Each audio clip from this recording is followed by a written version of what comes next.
En el nombre del Padre, y del Hijo, y del Espíritu Santo. Amén. Padre nuestro que estás en el cielo, santificado sea tu nombre. Venga a nosotros tu reino, hágase tu voluntad en la tierra como en el cielo.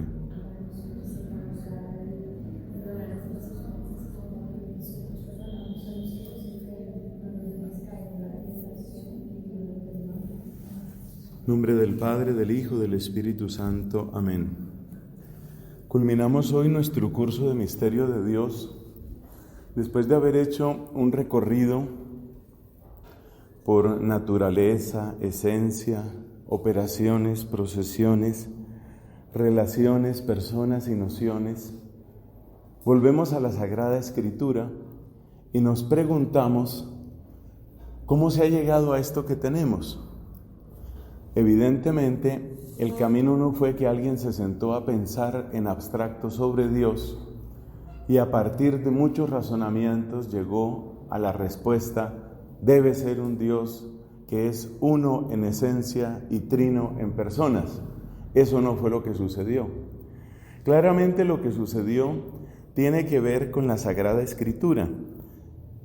Como veíamos en una de nuestras últimas clases, sin el auxilio, sin la luz de la revelación, nosotros jamás podríamos llegar al misterio trinitario como tal. Y yo creo que hoy, desde otro ángulo, vamos a entender por qué, especialmente en la segunda parte de la explicación. Vamos a empezar por un dato muy importante, y es que en la Sagrada Escritura Dios aparece como un Dios plenamente personal. Es decir, no es simplemente una fuerza, no es una energía, no es un ingrediente del cosmos. Ese no es Dios. Dios no es solamente un elemento dentro de otros elementos.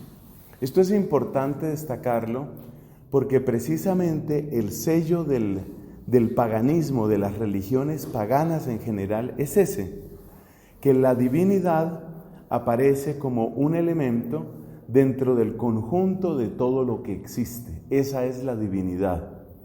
Entonces, uno se da cuenta que en el mundo griego, por decir algo, el universo es concebido como una realidad eterna, posiblemente cíclica, y dentro de esa realidad que permanece y que simplemente es un dato que está ahí, se encuentra que hay seres, llamémoslos así, más poderosos, seres que son más fuertes o más bellos o más sabios que nosotros, pero que en el fondo son como nosotros. Entonces los dioses griegos tienen en el fondo las mismas características de nosotros. Son dioses que tienen astucia, pero son más astutos que nosotros. Son fuertes, pelean entre ellos, pero sus peleas son peores que las nuestras. Son dioses bellos, pero su belleza es mayor que la nuestra.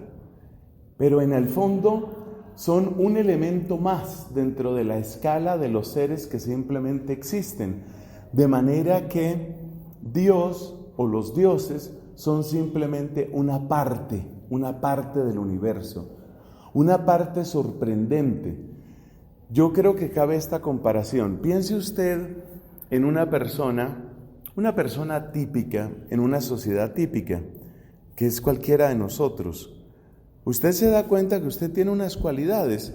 Por ejemplo, usted se da cuenta que usted es una persona que tiene ciertos estudios, cierta inteligencia, cierta riqueza, pero usted es consciente que hay personas mucho más ricas que usted. Usted se da cuenta que hay personas que son más fuertes, más bonitas, más poderosas que usted. Y finalmente usted no se hace problema con eso. Usted sabe que esas personas son así. Usted sabe que hay gente que es mucho más inteligente y eso no significa que su vida sea una desgracia. Simplemente esas personas tendrán sus propios problemas y usted tiene los suyos. Esa es la manera como se miran los dioses en la perspectiva pagana.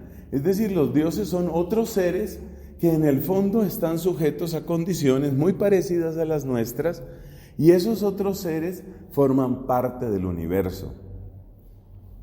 Esa manera de ver a Dios como una parte del universo queda completamente rota en la Sagrada Escritura, en la revelación judeo-cristiana, porque resulta que este Dios, por una parte, es un Dios creador, es el Dios que crea las cosas.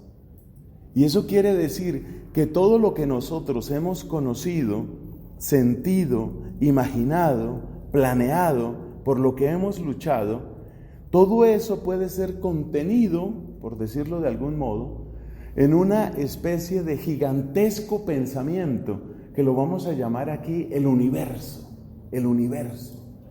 Todo lo que usted puede haber sentido, pensado, imaginado, deseado, y eso incluye toda la escala de los seres que usted puede pensar.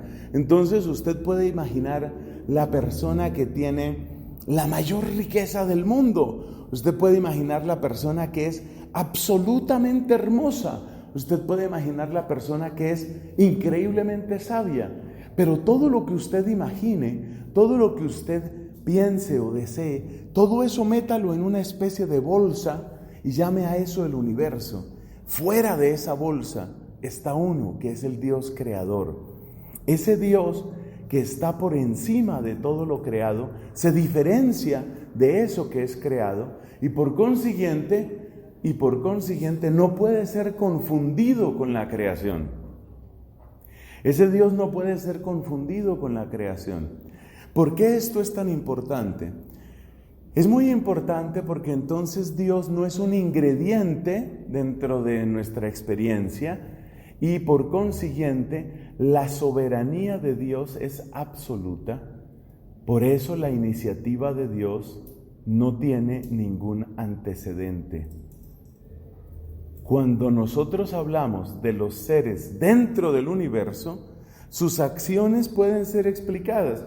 Esa es la belleza, pero también la tragedia de los mitos griegos. Exactamente eso. Que usted se da cuenta que las acciones de esos dioses pueden ser explicadas. Usted mira, por ejemplo, en la Ilíada, y usted mira, bueno, ¿y por qué hay tanto odio contra Aquiles? ¿O por qué hay tanto odio contra Patroclo? O contra el que sea. Y usted se da cuenta que detrás están dioses, y por eso hay una explicación final, que es una explicación intramundana. Es decir, la iniciativa de estos dioses no es una iniciativa en términos absolutos. No hay una soberanía en la iniciativa, no hay un principio real de acción, sino que siempre es como una reacción a otra cosa. Por ejemplo, este Dios se enamoró de esta diosa. Este Dios fue infiel a su esposa. Ese Dios puede ser Zeus, por ejemplo. Entonces, este Dios se enamoró de esta diosa. ¿Cuál es la causa de su acción? El deseo de placer, como lo puedo tener yo, como lo puedes tener tú. Entonces, realmente no hay una genuina iniciativa, no hay una iniciativa en términos absolutos. Cuando ya pasamos a la revelación judeo-cristiana, de inmediato la escala cambia, porque encontramos un Dios que tiene una iniciativa que no parte ni del gusto, ni del placer, ni de la utilidad, ni de la ganancia, ni de nada de lo que nosotros podemos concebir en esa bolsa gigantesca que hemos llamado el universo. Nada de lo que nosotros podamos concebir.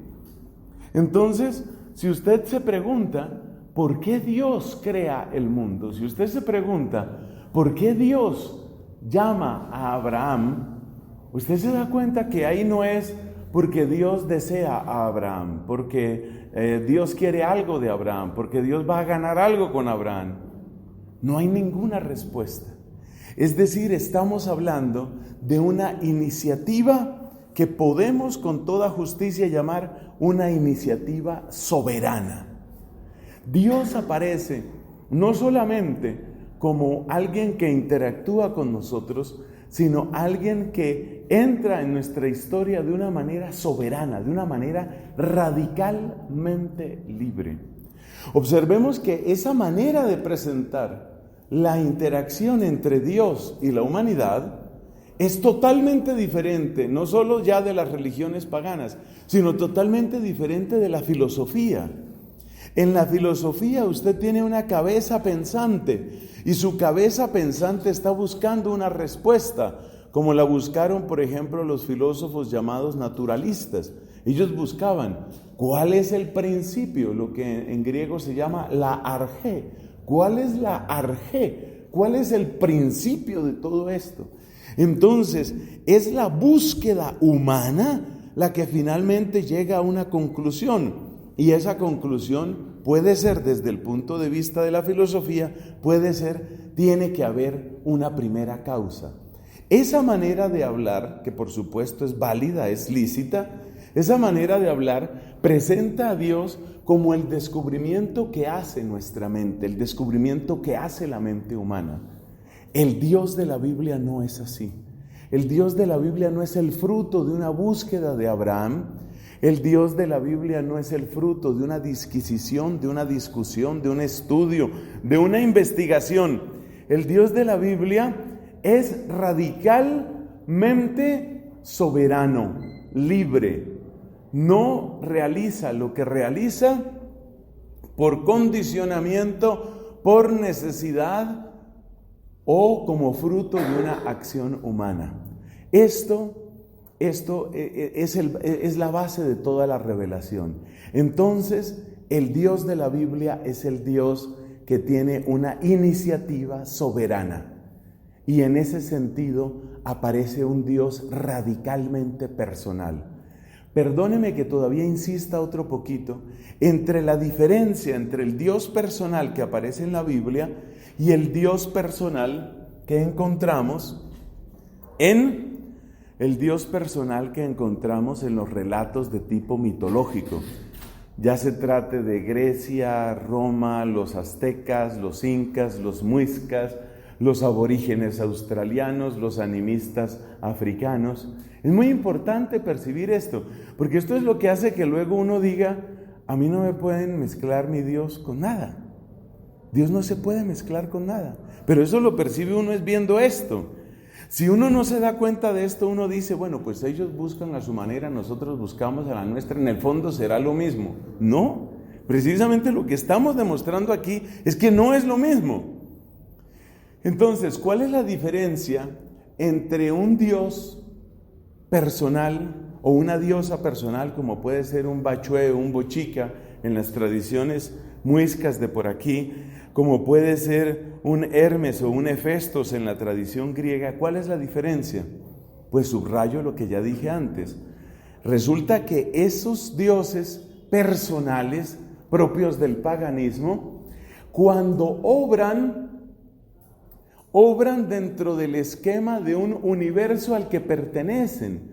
Es decir, Dios es un subconjunto, eso es lo que diríamos, Dios es un subconjunto de un conjunto más grande. La realidad divina con sus atributos es un subconjunto de una realidad más grande que es el universo. Lo grande es el universo. Entonces las motivaciones, las explicaciones sobre el actuar de esos dioses siempre están marcados por las motivaciones que nosotros conocemos. Entonces, por ejemplo, una diosa materna, como es el caso general de esas diosas, una diosa materna obra como obra una mamá. Pues ¿cómo obra una mamá? Pues una mamá es tierna, es cariñosa, cuida, enseña, cría. Entonces las diosas son así, las diosas entonces crían, las diosas enseñan, las diosas dan a luz, etc. Obran desde las motivaciones y en los límites de condicionamiento que nosotros conocemos en este universo. En cambio, el actuar divino es un actuar radicalmente soberano. Por eso es muy importante que nosotros agreguemos esa palabra. El actuar divino es radicalmente soberano. Y por eso viene el primer mandamiento de la ley de Dios. Y ese primer mandamiento de la ley de Dios es: No tendrás otros dioses frente a mí. No puede haber ningún otro Dios que se parezca a mí. No hay ningún otro Dios. ¿Con quién podréis compararme? Dice Dios por boca del profeta Isaías. Dios es el incomparable. Dios es el completamente otro. Entonces, su iniciativa es radicalmente soberana. Radicalmente soberana. Y esto es lo que fundamenta el primer mandamiento de la ley de Dios. Y esto es lo que nos separa de todo paganismo, de toda religión pagana. Es increíble que en nuestro tiempo haya que subrayar tanto estas cosas.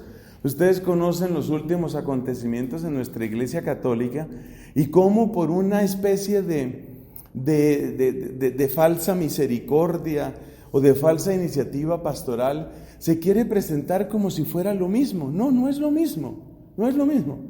El hecho de que nosotros digamos que no es lo mismo no nos quita misericordia. Al contrario, nos hace ver el deber de misericordia que tenemos con aquellos que no han tenido noticia de este Dios.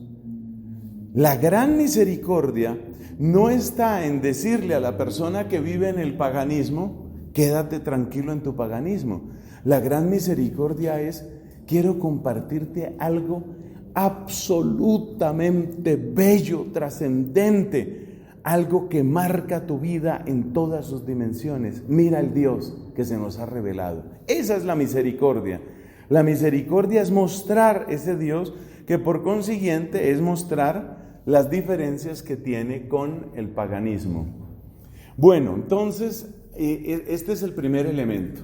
Dios se revela de un modo personal, su iniciativa es completamente soberana, es libre, no tiene las explicaciones, sobre todo en los momentos culminantes de la historia de la salvación, usted se da cuenta que no hay ninguna explicación. La única explicación es porque así lo quiso su amor. O como dice el Salmo 136, porque su amor es eterno, no hay otra explicación. Y por supuesto esta es la gran noticia, que no hay otra explicación. Si por ejemplo una mujer, ubiquémonos en los tiempos de Grecia, imaginémonos una mujer, pues metiéndose uno en la cabeza a aquella gente que creía en esos dioses, una mujer que empieza a darse cuenta que Zeus está prendado de ella y se da cuenta de que Zeus la desea y Zeus tiene relaciones sexuales con ella. Ese es uno de los muchos mitos que se cuentan en la mitología griega, ¿no? Por ejemplo, una mujer se llamaba Io, y ese es el nombre de de una de las lunas de Júpiter, Io. Entonces, Io, según ese mito, ella se da cuenta de que Zeus la ama, la prefiere y la desea. ¿Esa es una gran noticia? Pues no es una gran noticia. ¿Por qué no es una gran noticia? Porque detrás de ese deseo lo que está es el placer. Lo mismo que si a una mujer de nuestro tiempo se le dijera, sí sabes que el príncipe de Andorra, o qué sé yo, sí sabes que el príncipe de Andorra quiere casarse contigo. Pues sí, eso es bonito, pero el príncipe de Andorra quiere casarse conmigo porque le parezco bella y porque me desea. Lo maravilloso de Dios es, Dios quiere mi bien, no porque obtenga algo de mí. Nada obtiene de mí. Esa es la radical soberanía de Dios. Nada obtiene de mí. Nada obtiene de mí.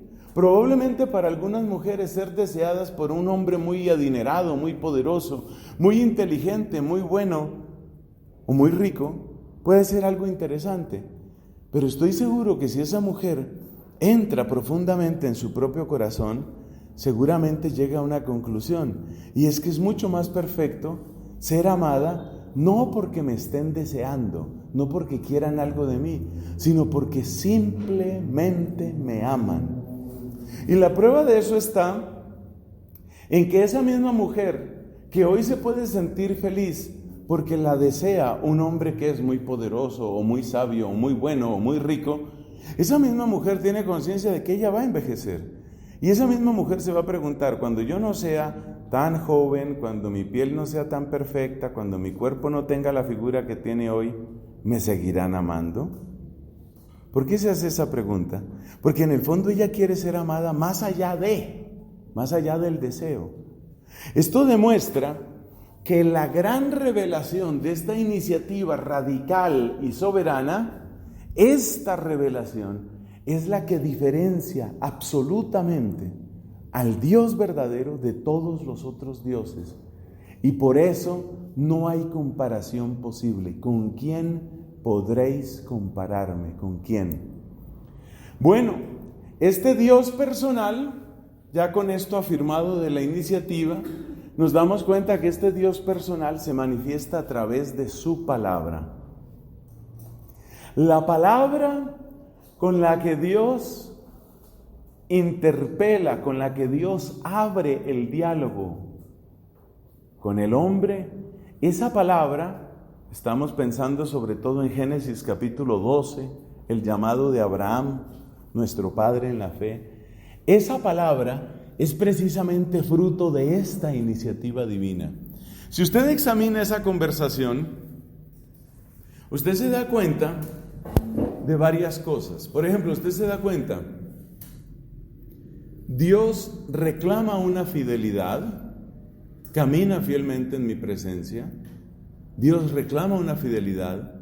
Dios promete abundantísimos bienes, una descendencia, una tierra, una bendición. Te voy a bendecir, te voy a hacer bendición para todas las naciones. Pero queda una gran pregunta. ¿Y qué gana Dios con todo eso? ¿Por qué Dios lo hace? Entonces usted se da cuenta que la palabra que viene de Dios es una palabra que viene de esta iniciativa radicalmente soberana. ¿Por qué Dios hace eso? ¿Está Dios incompleto? ¿Está Dios necesitado? ¿Está Dios ansioso? Anhelando, por ejemplo, un placer, una ganancia, un bienestar que no tiene. No aparece por ninguna parte. Entonces, así como decimos que su iniciativa es soberana, así también su palabra es soberana. Esa palabra soberana de Dios es la que marca una ruta para Abraham, el que marca una ruta para su pueblo. Entonces, esa palabra que no tiene ningún provecho para Dios, sin embargo, sí trae un provecho para el hombre. Es lo que va a decir el Salmo, ¿no? Tu palabra me da vida. Tu palabra me da vida. Entonces, la palabra se convierte como una especie de mediación, una mediación. Podríamos decir que el sentido del término palabra es una especie de mediación. Esta idea al principio parece muy elemental, pero cuando lleguemos a Cristo nos vamos a dar cuenta lo que significa en plenitud que la palabra es mediación. Entonces, su palabra, que es palabra soberana, su palabra es mediación.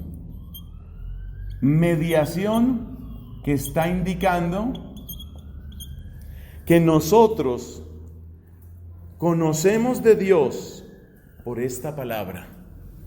Sabemos de Dios por esta palabra.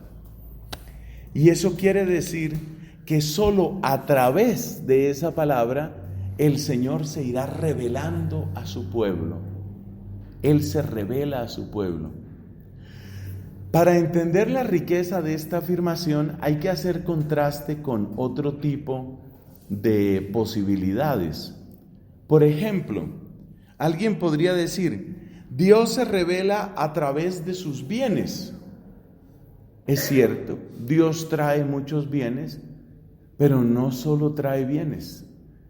Oiga esto es interesante. Si usted mira el primer libro de Samuel, donde está el cántico de una mujer llamada Ana, por allá como en el capítulo 2 del primer libro de Samuel, usted se encuentra que ella dice, Dios da la muerte y la vida, hunde en el abismo y levanta. Es decir, Dios se da a conocer no solamente por sus bienes, Dios no es una máquina de ventajas para el hombre. Mire esa frase tan importante. Dios no es una máquina de ventajas, no es una certeza de ventajas para el hombre. Y la revelación de Dios no es solamente una revelación a través de caricias, bienestar, provecho, prosperidad. Hay grandes bendiciones, pero evidentemente su palabra es mediación. ¿Qué quiere decir? Que ninguna otra expresión que nosotros utilicemos es verdadera mediación. Y eso quiere decir que yo conozco a Dios no solo en las cosas buenas, sino también en las cosas malas. Conozco a Dios en los momentos felices y también en los momentos tristes o en los momentos amargos. La mediación que me permite conocer a Dios no son los bienes que anhela mi corazón, no son los placeres que desea mi vida. La mediación que me hace conocerle finalmente es la palabra que esclarece lo que me está sucediendo. Es la palabra la que esclarece. Sobre esto convendría leer lo que nos dice la Constitución Dogmática Dei Verbum del Concilio Vaticano II, cuando habla de la relación entre las palabras y los hechos. Y entonces dice, los hechos, eso vale la pena que usted lo escriba por ahí, los hechos confirman las palabras esclarecen los hechos. Así se va revelando Dios. Le repito, los hechos confirman las palabras esclarecen los hechos. A imagen, dicho sea entre paréntesis, a imagen de este actuar divino, también la iglesia tiene que tener palabras y hechos. Y también para la iglesia se cumple que los hechos confirman las palabras y las palabras esclarecen los hechos. Entonces, por ejemplo, la iglesia, este es como un pequeño paréntesis aquí, la iglesia ha de ser compasiva en todos los niveles de la necesidad humana, desde los más básicos, tuve hambre y me disteis de comer, tuve sed y me disteis de beber. Desde lo más básico, desde lo más visible, la iglesia ha de hacerse presente ahí, hasta las necesidades más altas espirituales, el ansia de sabiduría que tienen tantos, el ansia de paz, de santidad. Entonces, desde la dirección espiritual, quizás a la religiosa más pura, más adelantada en el camino de la fe, hasta el darle un pan a un hambriento, eso es atender necesidades humanas, eso es misericordia. La iglesia está llamada a hechos, obras de misericordia en todos los planos posibles. Pero esos hechos tienen que estar acompañados de palabras, porque dice el texto del Concilio Vaticano II, son las palabras las que esclarecen los hechos. Entonces, sí, es necesario dar el pan, pero junto con el pan hay que dar alguna forma de palabra que haga entender por qué te doy ese pan. Porque es que yo te puedo dar un pan por muchas razones. También los aristócratas romanos daban pan a los pobres. ¿Pero por qué? Para sofocar las marchas y las revueltas. Cada vez que venía una revuelta en Roma, mágicamente llegaba un barco del África repleto de trigo y eran 3, 4 días repartiendo comida para todo el mundo. Sí, ellos estaban dando pan, en ese caso pues dando trigo, ellos estaban dando trigo, pero ¿para qué? Para sofocar, para aquietar a la gente. Entonces los hechos deben ser esclarecidos por las palabras, pero a su vez las palabras tienen que ser confirmadas por los hechos. Entonces, si nosotros, por ejemplo, decimos que hay un solo Dios, los hechos, nuestra manera de actuar tiene que mostrar eso. Porque si yo digo que hay un solo Dios y luego resulto idolatrando el dinero, esa acusación que se hace a veces en este país, un cura platero, le encanta la plata. Si yo digo hay un solo Dios, pero luego mis hechos muestran que me fascina es el dinero, entonces los hechos están en contra de mis palabras. Tiene que haber una relación entre las palabras y los hechos. Pero fíjate esto, volvemos ahora sí a nuestro tema. La palabra de Dios es la mediación. Eso quiere decir que realmente llegamos a conocer a Dios a través de su palabra. Los solos hechos en sí mismos pueden ser interpretados de muchas maneras. De muchas maneras. Que Israel salió de Egipto, eso puede ser interpretado de muchas maneras. Puede ser interpretado como una lucha política, puede ser interpretado como una debilidad del faraón, puede ser interpretado como una estrategia útil, como un movimiento sociológico. Tú lo puedes interpretar de muchas maneras. ¿Cómo es que la salida de Israel de la tierra de Egipto es revelación? No es revelación por el solo hecho, es la palabra. Es la palabra que acompaña. Entonces, cuando aparece allá en el profeta una palabra de parte de Dios que dice: de Egipto llamé a mi hijo. Entonces la salida de Egipto no es simplemente un tema militar, social, económico o político, sino que hay algo más profundo ahí. Entonces, fíjate, este Dios personal se expresa a través de la palabra, y esa palabra se vuelve finalmente alianza. La palabra alianza, por supuesto, es fundamental en toda la Escritura. Usted tiene la palabra alianza en esa palabra que nosotros utilizamos, que es testamento. Como creo que hemos comentado en alguna otra ocasión, testamento es la traducción del español, o la traducción que hemos hecho al español de la palabra latina testamentum. Y a su vez testamentum es la palabra con la que los latinos tradujeron diatheke. Diatheke. ¿Y diatheke qué significa? Diatheke pues puede significar un testamento, o sea, lo que deja una persona cuando muere, pero diatheke realmente lo que significa es un pacto. Un pacto, una alianza, ese es un diatheke. Entonces, cuando nosotros hablamos de alianza, estamos utilizando una palabra que es fundamental en toda la Escritura. Usted podría decir que la Biblia consiste en una primera diatheke y en una última diatheke. Antiguo Testamento, Nuevo Testamento, esa es la terminología usual. Entonces, este Dios que tiene una iniciativa soberana, este Dios que se conoce únicamente por la mediación de la palabra, este Dios del que estamos hablando, hace alianza. Y esa palabra, ¿cómo se vuelve en la alianza? ¿Cuál es el nombre de esa palabra en la alianza? Pues eso es lo que se llama ¿la qué será? La ley. Entonces, ¿la ley qué es? Y esto diferencia la ley de Moisés, esto diferencia la ley de cualquier noción que nosotros tengamos sobre nuestras propias leyes. Nuestras leyes son compilaciones de acuerdos que recogen experiencias y que en cierto sentido proyectan un modelo de sociedad. Usted toma, por ejemplo, aquí en la República de Colombia, usted toma el Código Civil. ¿Qué es el Código Civil? Código Civil es una compilación de normas de convivencia que presentan un modelo de sociedad. Ese es el Código Civil. La ley de Moisés no es eso. La ley de Moisés no es una compilación de acuerdos sociales, sino que esta ley es la expresión de la palabra del Dios soberano que hace alianza con su pueblo. ¿Qué es la ley? La ley es la palabra del Dios soberano que hace alianza con su pueblo. ¿Eso qué significa?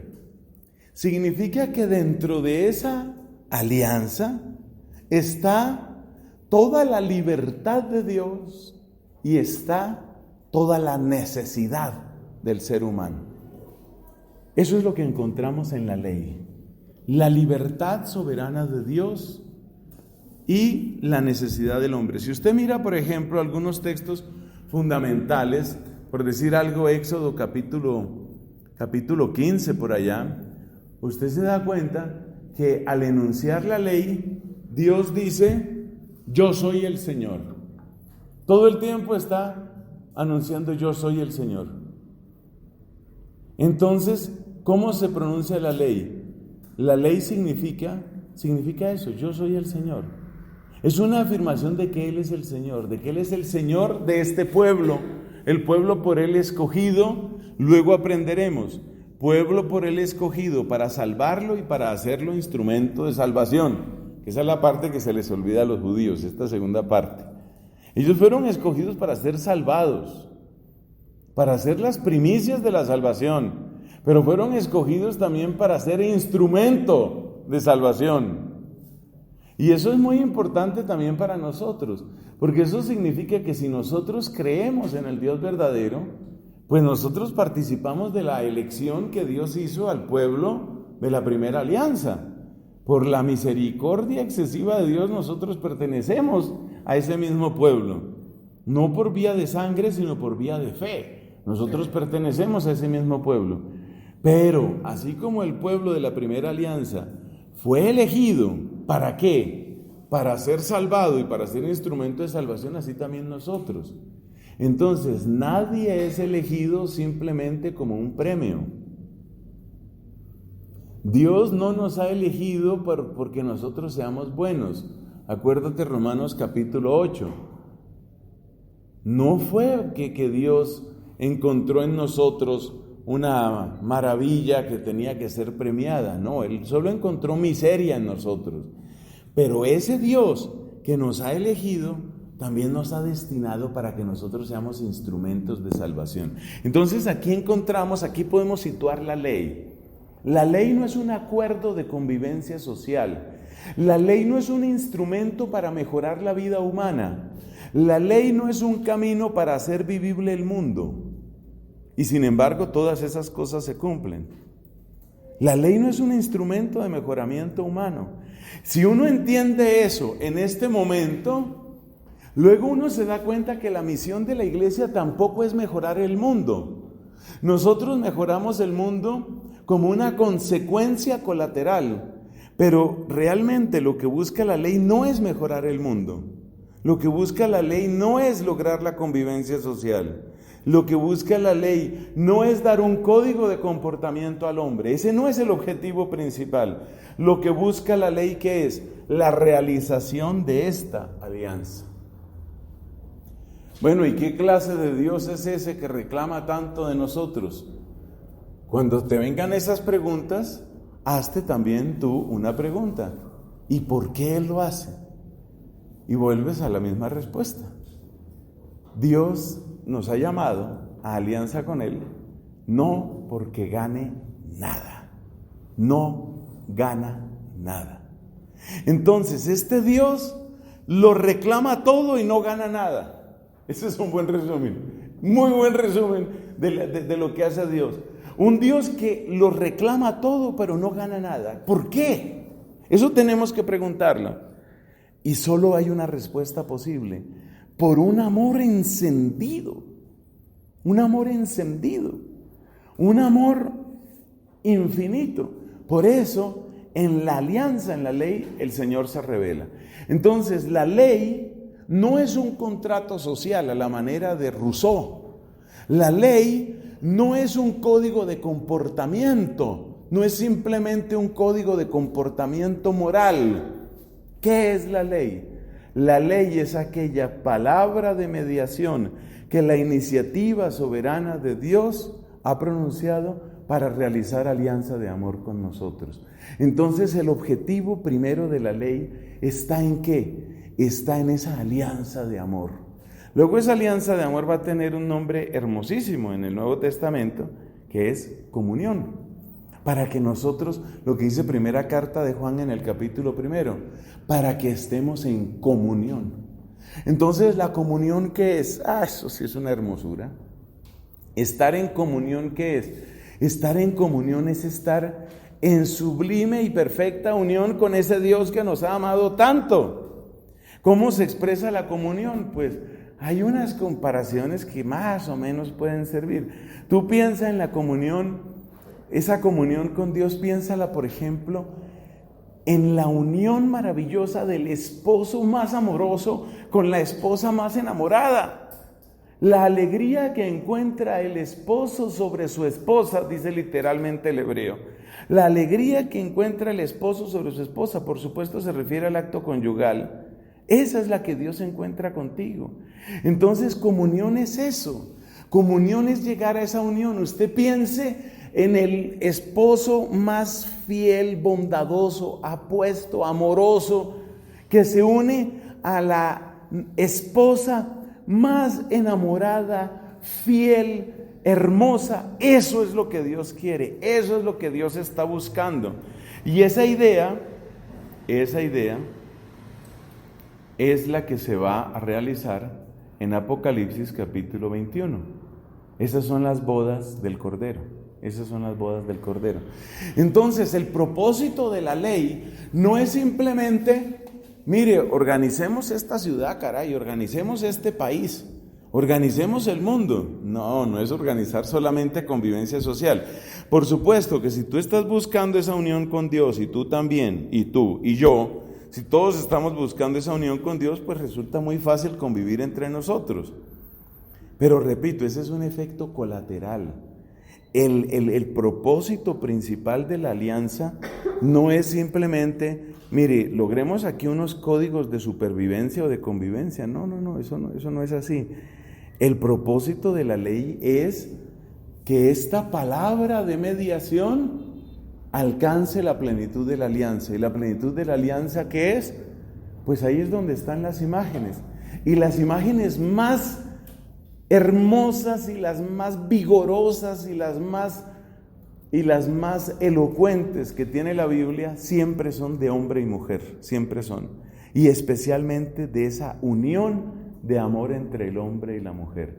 Este es un Dios radicalmente enamorado, pero con la diferencia que ya hemos explicado, que su amor no brota, es lo que dice el Evangelio de Juan en el capítulo 1, refiriéndose a los hijos de Dios, dice, no nacieron del deseo carnal.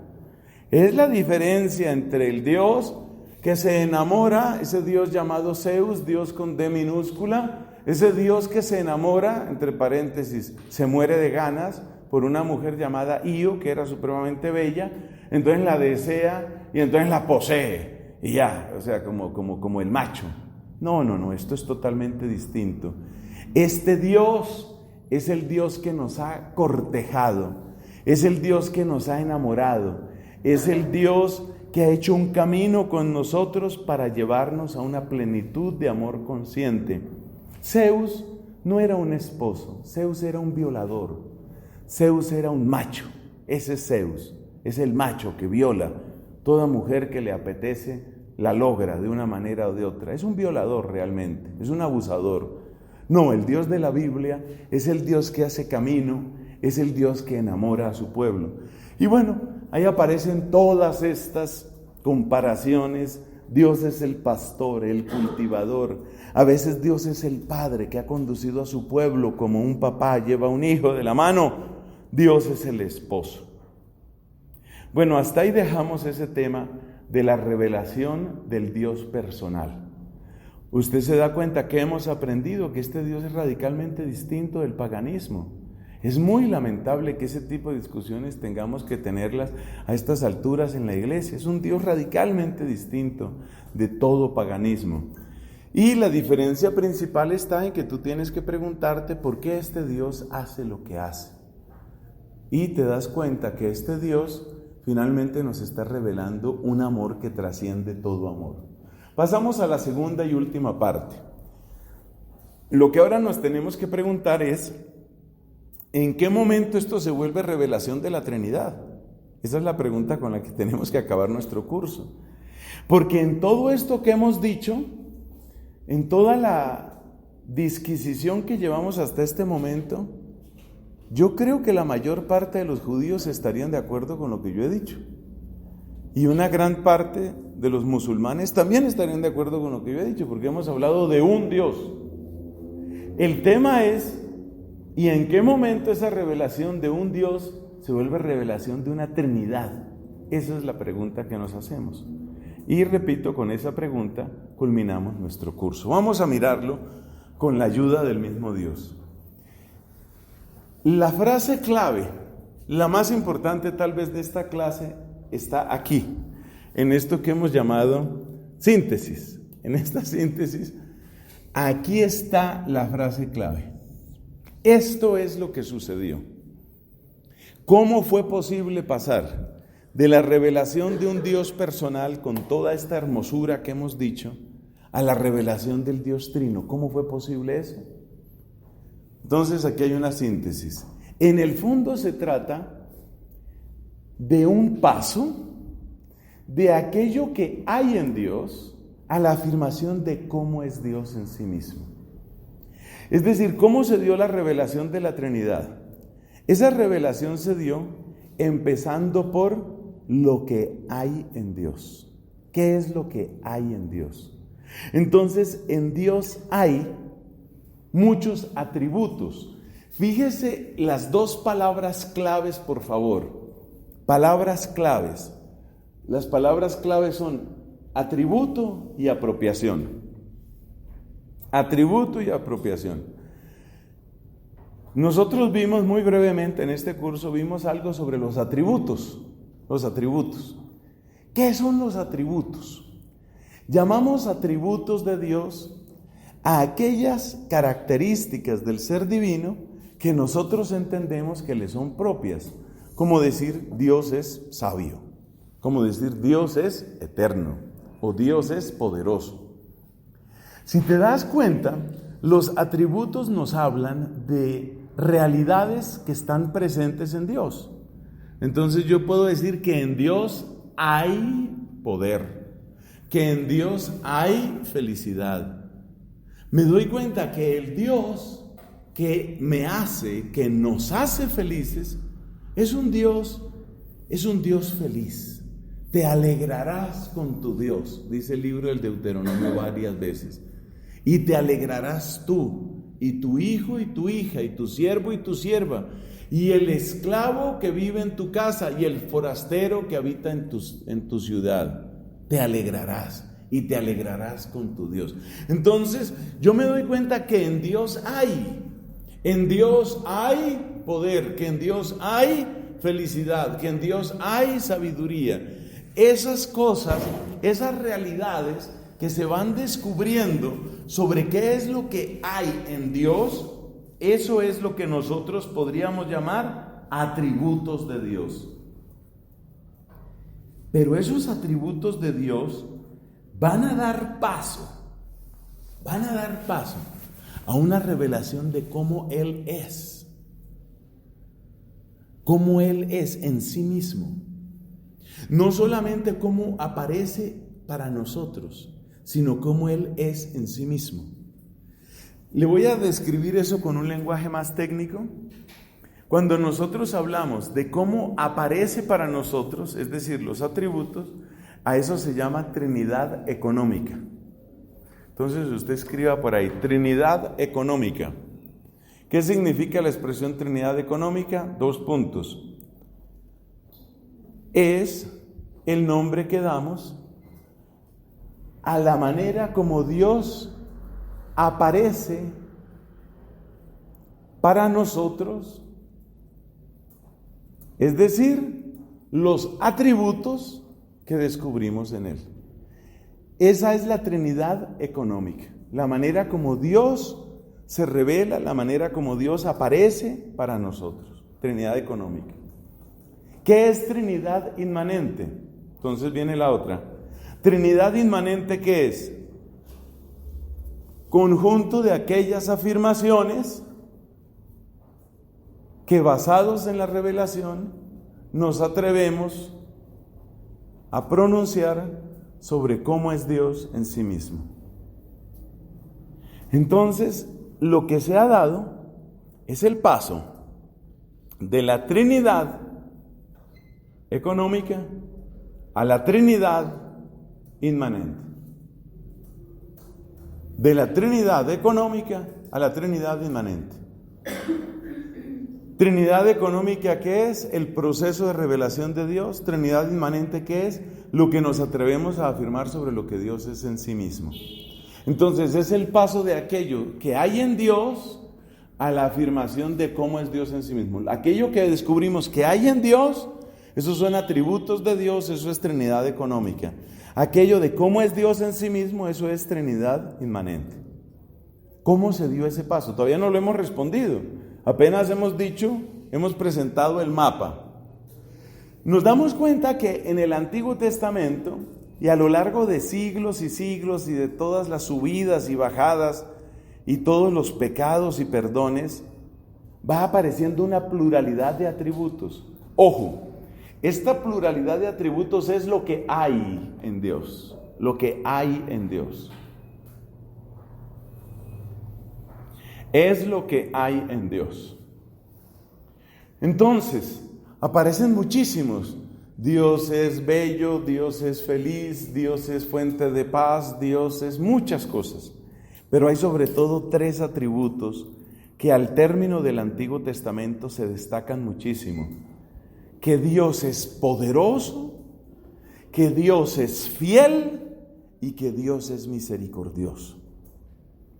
Esos 3 se destacan. Dios es poderoso, Dios es fiel y Dios es misericordioso. O sea que hay atributos que nos cuentan un poco lo que hay en Dios.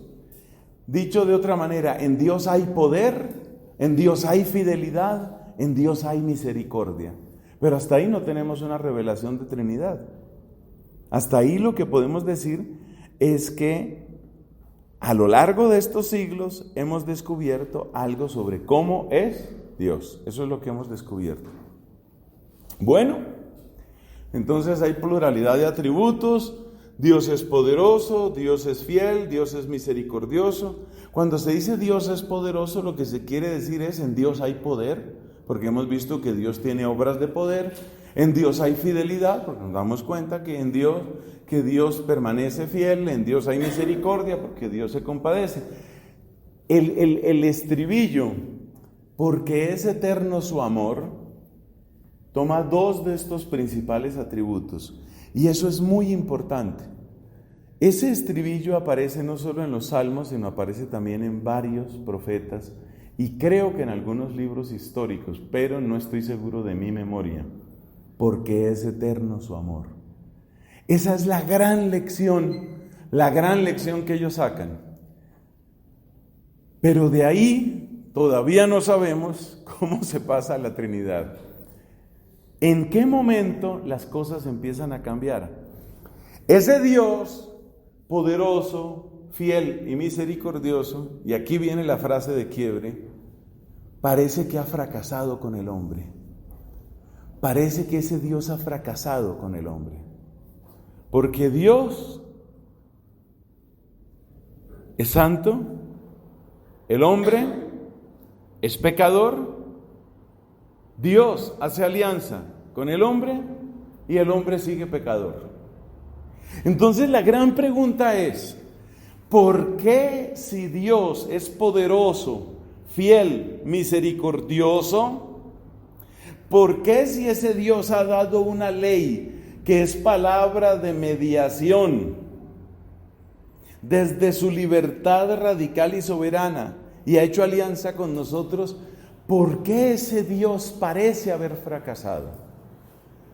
Los textos especialmente de Jeremías, de Ezequiel y de Baruch nos van a conducir a ese drama. ¿Por qué Dios ha fracasado? Ese Dios que es poderoso. O sea, ¿cómo es posible que su poder es incomparable? Su fidelidad es sin grietas, su misericordia es infinita y sin embargo, el ser humano es un desastre. Porque las naciones paganas están entregadas a sus perversiones y el pueblo que él eligió le da la espalda. Y lo que hace no es buscar la firmeza de la alianza con Dios, sino sellar pactos con las naciones paganas. ¿Por qué ese fracaso? Entonces, en los límites del Antiguo Testamento se llega únicamente hasta los atributos, que es hasta donde llegan los judíos y los musulmanes.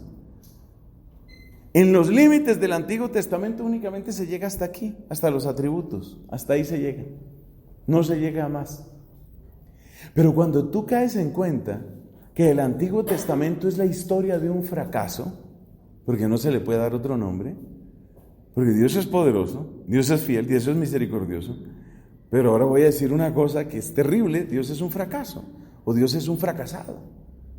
Entonces, tú te tienes que preguntar ahí qué pasa, y viene esta frase: son los límites de la antigua alianza los que empujan la historia. Porque la pregunta es, si Dios claramente es, y yo insisto, poderoso, fiel y misericordioso, ¿por qué Dios es un fracasado? ¿Por qué Dios parece haber fracasado? Esa es la gran pregunta, la terrible pregunta. Y entonces viene algo interesantísimo, y son textos que he citado muchas veces. Jeremías capítulo 34, Ezequiel capítulo 36. ¿Qué nos presentan esos textos? Se necesita una nueva alianza. Una nueva alianza. ¿Por qué se necesita una nueva alianza? Porque si tú sigues el Antiguo Testamento, te estrellas contra un límite. Tú haces el recorrido y verás que te estrellas con un límite. Tú llega el momento en el que dices, esto no llevó a más. Por una parte, yo puedo asegurar que Dios es poderoso, Dios es fiel, Dios es compasivo. Pero por otra parte, yo tengo que decir, ese Dios que en su compasión hizo alianza, ese Dios que en su fidelidad conservó esa alianza, ese Dios que en su poder selló esa alianza, ese Dios no fue capaz. Ese fracaso de Dios, fracaso entre comillas, porque obviamente la historia no termina ahí, ese fracaso de Dios aparece descrito claramente en el profeta Ezequiel. No es por ustedes, es por mi nombre que ha sido profanado entre las naciones. Es decir, el fracaso del pueblo de Dios es la deshonra del nombre de Dios, es la deshonra de la gloria de Dios. Y en los términos del Antiguo Testamento no se puede. Pero resulta que ya el Antiguo Testamento anuncia otras cosas. Ya el Antiguo Testamento dice cosas. Así, por ejemplo, tú te encuentras que en el Antiguo Testamento, ya en el libro del Deuteronomio aparece esto: Dios les va a enviar otro profeta como yo. Entonces ya aparece eso. Y luego en Jeremías 34 encuentras que dice, yo voy a hacer una nueva alianza. Y luego en Ezequiel 36 te encuentras, yo los voy a lavar a ustedes con agua pura y les voy a dar un espíritu y voy a meter mi ley en sus corazones. Entonces nos hacemos esta pregunta: ¿cuál es la diferencia fundamental entre la antigua y la nueva alianza? ¿Cuál es la diferencia fundamental? Porque la nueva alianza no consiste en que se agreguen otros preceptos. La nueva alianza no consiste en que se disponga de otra manera el culto. La nueva alianza no significa que se invaliden algunos de los preceptos que había. Entonces vale la pregunta: si nada de eso es cierto, entonces, ¿cuál es la diferencia fundamental entre la antigua y la nueva alianza? Y esa diferencia fundamental aparece marcada, según Ezequiel 36, aparece marcada por una efusión. Derramaré mi espíritu sobre toda carne, dice Joel. Derramaré mi espíritu sobre toda carne. Meteré mi ley en sus corazones. Les daré un corazón nuevo y un espíritu nuevo. Les voy a dar un espíritu nuevo. Entonces la novedad es esa, eso sí no había aparecido. Para mí el texto más impresionante es el de Joel, ¿no? Porque el de Joel, según la numeración de las Biblias, a veces está en el capítulo 3 y a veces en el capítulo 4 de Joel. Pero la frase es esa. Dice la traducción de la Biblia de los 70, en griego, Ekgeo apotupneumatosmu, epipasansarca, derramaré de mi espíritu. Ekgeo apotupneumatosmu, de mi espíritu. La gran novedad está en ese pronombre, neumatosmu, mu, ese mu es mío. Derramaré de mi espíritu. Eso era lo que no tenía la antigua alianza. Entonces, por eso dice Santo Tomás de Aquino, la novedad de la nueva ley, o sea, del Nuevo Testamento, de la nueva alianza, la novedad en la nueva ley es el Espíritu. Y llegué a decir que la nueva ley es el Espíritu Santo. ¿En qué sentido? Espíritu Santo que se comunica a nosotros, Espíritu Santo que se da a nosotros. Bueno, pero aquí ya entonces estamos hablando de algo sustancialmente distinto de la antigua alianza. Porque en la antigua alianza encontrábamos una mediación a través de la palabra. Una mediación a través de la palabra. En la antigua alianza había mediación, pero en la antigua alianza no había efusión. Ojo con eso. En la antigua alianza había mediación. Es el Dios que habla y habla para nuestro bien. Es el Dios que arde en amor por nosotros. Bendito sea su gloria. Bendito sea su nombre. Sí, es el Dios que nos habla. Es el Dios que pide de nosotros, recuerda lo que dijimos antes, lo exige todo y no necesita nada. Es el Dios que nos habla, pero no es el Dios que se da. Efusión significa un Dios que se da. Y es en ese momento, cuando hablamos de un Dios que se da, es en ese momento cuando viene la pregunta inevitable: ¿cómo puede Dios darse y seguir siendo Dios? Esa es la gran pregunta. ¿Cómo puede Dios cumplir su promesa? Ekgeo apotupneumatosmu. ¿Cómo puede este Dios derramar de su espíritu? Porque Él dijo eso, derramaré de mi espíritu. Os infundiré un espíritu nuevo. ¿Cómo puede Dios darse y seguir siendo Dios? Ese es un gran interrogante. Ese es un gran interrogante. ¿Dónde podíamos nosotros ver a un Dios que se da? Eso no lo tenemos en el Antiguo Testamento. En el Antiguo Testamento tenemos un Dios que ama, un Dios que es, ¿cómo es? Poderoso, fiel, misericordioso, todo eso. Pero un Dios que se da, eso no lo tenemos. Y la pregunta entonces es, ¿cómo puede Dios darse y al mismo tiempo ese Dios seguir siendo Dios? El Dios que se da es el que aparece en Juan 3:16. Tanto amó Dios al mundo que dio a su Hijo. Entonces el darse de Dios sucede en el Nuevo Testamento, podríamos decir en dos fases, en dos momentos íntimamente relacionados. Dios se da dándonos a su Hijo. Tanto amó Dios al mundo que le entregó a su Hijo, que le dio a su Hijo, para que todo el que cree en Él no perezca, sino que tenga vida eterna. El famoso texto, ¿no?, de Juan 3:16. Dios que se da. Entonces está la donación de Dios en su Hijo. Dios que se dona en su Hijo. Pero tenemos otro don, Dios que dona de su Espíritu. Entonces Dios se da. Bueno, pero antes de seguir con esta hermosura, porque es la revelación del Dios Trino, tenemos que preguntarnos ¿por qué?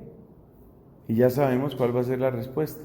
No hay ninguna otra explicación que sea amor.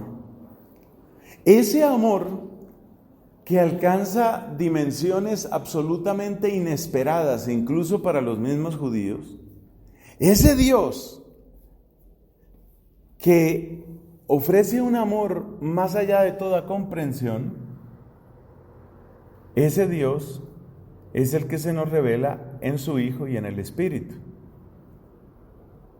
Y entonces hay dos preposiciones en castellano que nos ayudan.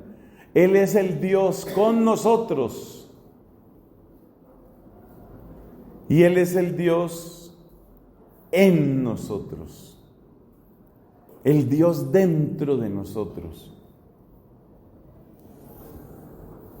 Entonces la revelación trinitaria, ¿por qué sucede? Porque este Dios personal ha llegado a aparecer ante nosotros, poderoso, fiel y misericordioso. Pero ese Dios personal, poderoso, fiel y misericordioso, no ha logrado esa plenitud de unión, esa comunión, no la ha logrado. Y su amor es tan grande, habiendo amado a los suyos, los amó hasta el extremo. El amor extremo. Entonces, en Cristo tenemos al Dios con nosotros y en la efusión del Espíritu tenemos al Dios dentro de nosotros, en nosotros, obrando en nosotros. Y es así como hemos llegado a conocer la Trinidad. ¿Cómo llegamos nosotros a conocer la Trinidad? Mira, nosotros llegamos a conocer la Trinidad porque los límites de la antigua alianza no fueron los límites del poder, la sabiduría y el amor de Dios. Hemos llegado a conocer al Dios Trino porque los límites de la antigua alianza no fueron los límites de Dios, sino que Dios rompió esos límites con algo que no podíamos imaginarnos. Se dio a sí mismo. ¿Y cómo se dio a sí mismo? Siendo Dios con nosotros y siendo Dios dentro de nosotros, en nosotros, obrando en nosotros. Esa es la realidad. Y así llegamos a la persona adorable de nuestro Señor Jesucristo. Así llegamos a Cristo. Entonces, ¿cómo es? ¿Cómo es con Cristo? ¿Cómo es eso? Pues ahí es donde vienen las preguntas fundamentales que van a suscitar todo el tratado trinitario. Cuando nos preguntamos ¿quién es Cristo? Cuando nos preguntamos ¿cómo puede obrar Cristo? Por una parte encontramos a un Dios que se da. Un Dios que se da. Surge entonces esta inquietud. No se puede decir que ese Dios que se da es simple y llanamente el mismo Dios del Antiguo Testamento. Vamos a mirar si eso es posible. ¿En qué consistió el fracaso de la antigua alianza? El fracaso de la antigua alianza consiste en que pues la alianza es por lo menos entre dos, en este caso entre Dios y el hombre, ¿no? Entonces, alianza es alianza entre dos. Y del lado de Dios, todo perfecto, pero del lado del hombre, fracaso. Si Cristo va a solucionar esa alianza, Entonces, supongamos que este Cristo viene a nosotros y este Cristo es el mismo Dios de la alianza. Es el Dios que se reveló en el Antiguo Testamento. Bueno, eso quiere decir que entonces la alianza tendría que realizarse entre nosotros y ese Cristo. Correcto. ¿Y en dónde está la solución ahí? Porque Él sigue siendo el santo, el inmaculado, el perfecto, y nosotros seguimos siendo los pecadores. La revelación de la santidad sin la participación de la comunión es solamente denuncia del pecado. Les repito esa frase para que usted la escriba y la medite. La revelación de la santidad sin la posibilidad de la comunión es solamente denuncia del pecado. La revelación de la santidad sin la posibilidad de la comunión es solamente denuncia del pecado. Hay un pasaje en el segundo libro de los Reyes que es muy interesante. Es en el ciclo del profeta Eliseo. Resulta que una mujer piadosa acoge al profeta Eliseo. Era una mujer casada, pero ella y su esposo no tenían hijos. Eliseo le pregunta a su servidor: ¿qué podemos hacer por esta mujer? Y el servidor de Eliseo le responde: ellos no tienen hijos. Y entonces Eliseo intercede y le anuncia, intercede ante Dios y le anuncia a la mujer: vas a tener un hijo. Y efectivamente ella queda en embarazo, lo que parecía imposible. Ella queda en embarazo y tiene un hijo. Pero ese hijo muere. Y es muy interesante la expresión que utiliza la mujer. ¿Has venido a mi casa para denunciar mi pecado? Claramente Eliseo es un hombre de Dios, así se le llama en el segundo libro de los Reyes. Eliseo es un hombre de Dios, es un santo que deslumbra con su proximidad con Dios. Y esta mujer se siente denunciada. Algo así como si brilla una luz demasiado esplendorosa en un lugar y es tan intensa esa luz que deja ver todas las imperfecciones y la mugre del lugar. Entonces la mujer dice: ¿has venido a revelar mi pecado? Eliseo ora por este niño y el niño vuelve a la vida. Tiene un desenlace feliz esa historia. Pero lo que quiero destacar es eso, que la revelación de la santidad sin posibilidad de comunión es simple denuncia del pecado. Le voy a contar otro pasaje. Cuando Jesús se sube a la barca de Pedro, predica a la gente, es evidente que él es un santo, él es simplemente como la presencia de la santidad de Dios en mi barca. Pedro está deslumbrado. Y luego Jesús le dice: rema mar adentro, y se da la pesca aquella abundantísima, una pesca milagrosa. Cuando dice el pasaje del Evangelio, cuando Pedro vio la pesca, ¿qué hizo? Cayó, se postró ante Cristo y le dijo: apártate de mí, que yo soy un pecador. Y todavía le doy otro pasaje.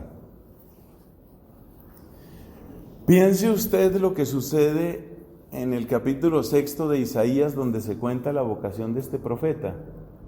En ese capítulo 6 se ve que cuando Isaías tiene esa revelación de cómo es bueno Dios y cómo es santo Dios, ¿cuál es su expresión?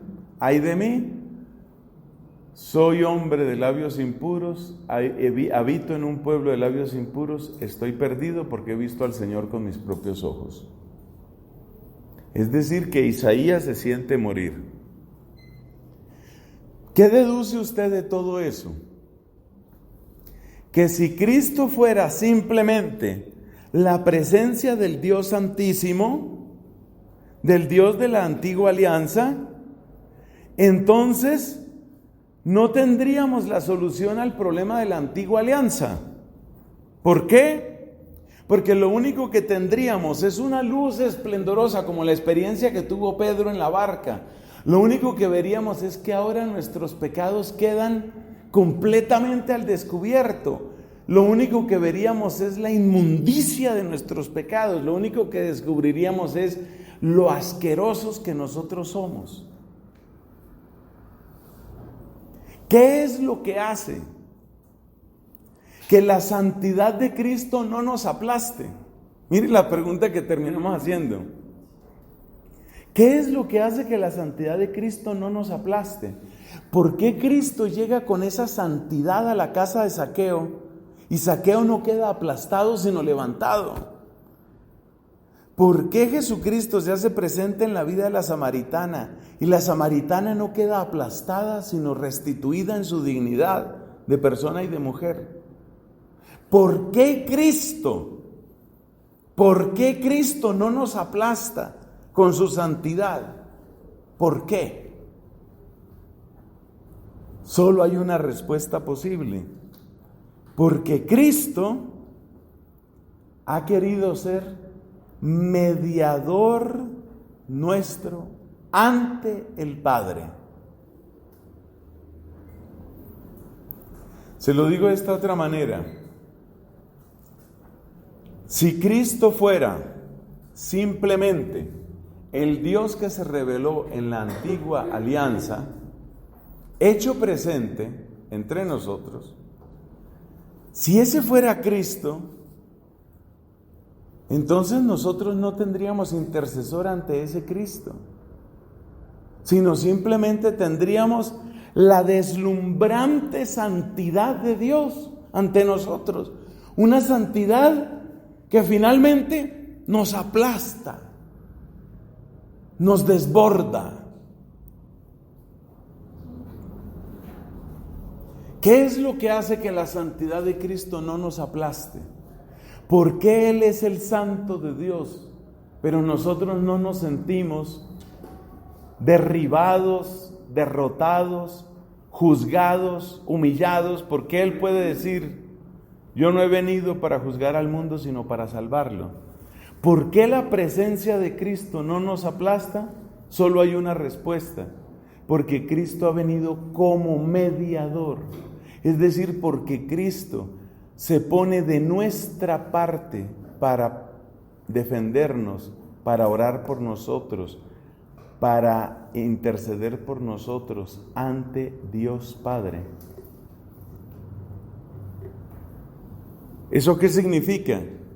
Que Cristo no es simplemente un vestido de Dios, no es simplemente una manera de presentarse a Dios. Ese no es Cristo.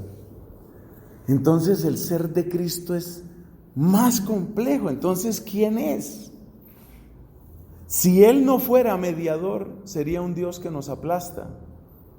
Mire, Isaías tuvo una pequeña revelación. El mismo Isaías dice que él lo único que vio fue el ruedo, ¿no?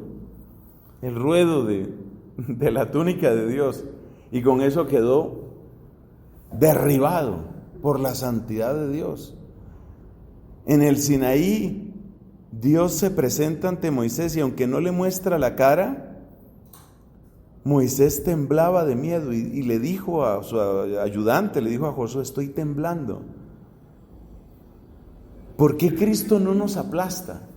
¿Por qué si Él es el santo no nos aplasta? La única respuesta posible es porque Él ha venido como mediador ante el Padre.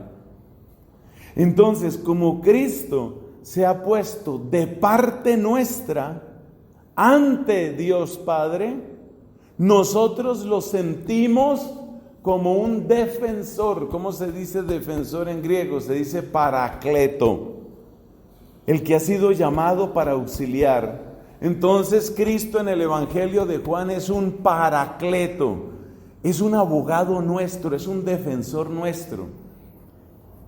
Cristo es el santo de Dios, Cristo es santísimo, pero su santidad no nos aplasta, porque Él en su infinita compasión se muestra humilde y manso, pero no disminuye la santidad, sino que la santidad a la que somos llamados, sino que se pone de parte nuestra para interceder ante el Padre.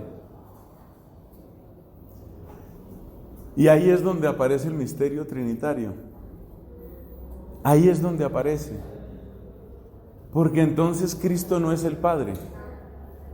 Si Cristo está mediando en favor nuestro ante el Padre, Cristo no es el Padre. Si Cristo no es el Padre, entonces ¿quién es? Ahí está. Ese es el problema, exactamente. Ese es el problema del que surge todo el tratado trinitario. Porque le veo realizar obras divinas. De esto ya hemos comentado en otros pasajes. Él perdona pecados, Él muestra la majestad sobre la creación. Sus milagros son inexplicables, a pesar de que ya hemos dicho, algunos quieren achicarle los milagros y disminuírselos, a ver si así logran pastoralmente acercar a los alejados. Pero Cristo, o sea, claramente es Dios, pero claramente no es el Padre. Entonces, ¿quién es? Esa es la pregunta. Y es ahí donde se revela la Trinidad. Antes de dar el último paso que tenemos que dar, que es mencionar la acción del Espíritu, observe usted por favor, ¿cómo hemos llegado a este punto? Dios se revela como un Dios personal. Dios hace una alianza. En el camino que Él recorre con su pueblo, esa alianza nos muestra un Dios que es poderoso, fiel y misericordioso. Este Dios que es poderoso, fiel y misericordioso, sin embargo, parece haber fracasado con el hombre. Pero luego, en un giro absolutamente sorprendente, en un giro inesperado, Él hace un anuncio. Voy a ir yo mismo, me voy a dar yo mismo. Y entonces viene la pregunta, ¿cómo se puede dar Dios? Y es ahí donde nosotros encontramos a la persona de Cristo. Y cuando decimos que en la persona de Cristo Dios se da, ¿qué queremos decir? Que vino el Dios del Antiguo Testamento, ese Dios que se había revelado hasta ahora, ¿ese es el que vino?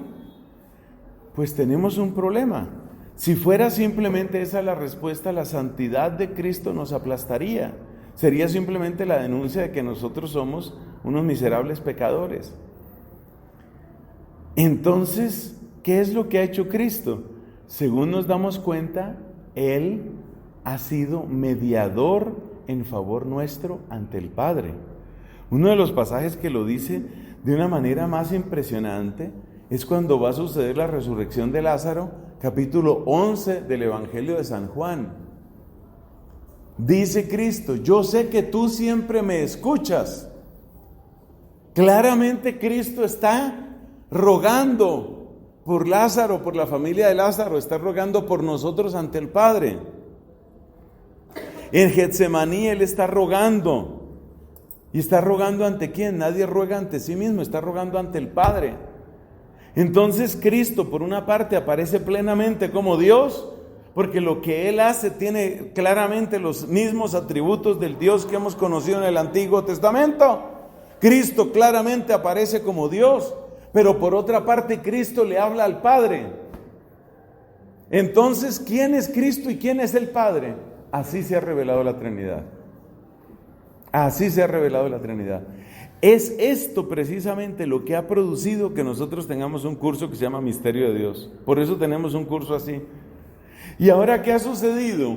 que toda esta maravillosa revelación que sucede en Cristo, toda esa maravillosa revelación, quedaría como una historia que nosotros nos contamos, una historia que contaríamos con nostalgia, como cuando se recuerda a un gran hombre o a una gran mujer. Oh, qué persona tan extraordinaria, realmente, pero qué mujer esa, pero qué tipo tan maravilloso. Sería la pura nostalgia. Ese es el camino de Emaús. El camino de Emaús es el camino de la nostalgia. ¿Y cuál era la gran conclusión de ellos en Emaús? Fue bello mientras duró. Entonces Cristo sería un episodio de nostalgia en la historia humana, excepto por el hecho de que viene la efusión del Espíritu Santo. Y ahí sí se terminó de complicar. Mejor dicho, se terminó de arreglar y se terminó de complicar. Se terminó de arreglar nuestra salvación, pero se terminó de complicar la teología. Porque ese Espíritu no es Cristo. Ese Espíritu no es el Padre. No es Cristo, no es el Padre. ¿Por qué sabemos que no es Cristo? Porque Cristo mismo dice: yo rogaré al Padre y Él les enviará otro Paracleto, otro. Eso está en el Evangelio de Juan, para que no me haga esa cara. Eso está en el Evangelio de Juan. Yo rogaré al Padre y Él les enviará otro abogado. Entonces no soy yo. Cristo es el primer Paracleto, pero Él va a enviar a otro Paracleto. Paracletos es la expresión griega, Paráclito es lo que uno más ha oído en español. Entonces viene el Espíritu, y el Espíritu es el que revela a Cristo. Entonces nosotros nos damos cuenta que el Espíritu claramente es Dios, pero nosotros nos damos cuenta que el Espíritu no es exactamente Cristo, que el Espíritu no es el Padre. Entonces nos damos cuenta que hay tres personas. Así se revela la Trinidad. Pero si te das cuenta por qué se reveló la Trinidad, la respuesta es por amor. Porque Dios no se resignó, vamos a ponerlo en ese lenguaje antropológico, Dios no se resignó al fracaso del ser humano, al fracaso de la raza de Adán, no se resignó. Y para rescatarnos se le ocurrió ese camino. Entonces, estas personas divinas son las que nos han mostrado las nociones. Las nociones, las mismas nociones que hemos mencionado, la innacibilidad, paternidad, filiación, expiración activa, expiración pasiva. Las nociones, ¿qué son? Las nociones son el final, o diríamos, la conclusión, si hablamos del camino racional, pero son el comienzo, si miramos el camino bíblico. Esas son las nociones. Las nociones son la conclusión de ese camino racional. Por eso tuvimos que hacer todo ese recorrido de naturaleza, operaciones, procesiones, relaciones, personas, nociones. Tuvimos que hacer todo ese recorrido para llegar a las nociones. Las nociones son la conclusión a la que se llega. Pero las nociones, eso desde el punto de vista racional, son la conclusión. Pero desde el punto de vista bíblico, las nociones son la primera escalera que tenemos. Entonces me doy cuenta que este Cristo habla de mi Padre. Y al hablar Él de su Padre, nos revela al Padre. Al revelar, al decir, mi Padre, nos revela al Padre. Y entonces nosotros tomamos una noción de Padre que va más allá de todo lo que había sucedido en el Antiguo Testamento. En el Antiguo Testamento se había hablado mucho del Padre. Se había hablado mucho de Dios como Padre, Padre del pueblo, Padre del rey. Tú eres mi hijo, yo te he engendrado hoy. Es una expresión que se utiliza para el ungido, para el Mesías, para el rey. Recuerde usted que la palabra Mesías pues significa ungido, y el ungido era el rey. Entonces sí hay expresiones sobre el Padre, pero la dimensión de paternidad y de filiación que nos da Cristo es algo absolutamente nuevo. La manera como Él habla del Padre evidentemente va más allá de toda metáfora. Yo hago siempre lo que a Él le agrada, dice Cristo. Ese tipo de expresiones son inconcebibles en el Antiguo Testamento. Nadie en el Antiguo Testamento podría decir algo parecido. Entonces, nuestra última palabra es apropiaciones. ¿A qué llamamos nosotros apropiaciones? Llamamos apropiaciones a aquellos rasgos del actuar divino que parecen más conformes con lo que nosotros sabemos del Padre o del Hijo o del Espíritu Santo. Entonces, por ejemplo, parece muy razonable hablar del Padre como creador, del Hijo como redentor y del Espíritu Santo como santificador. Esas son las apropiaciones. Entonces, los grandes atributos de Dios, ¿cuáles son?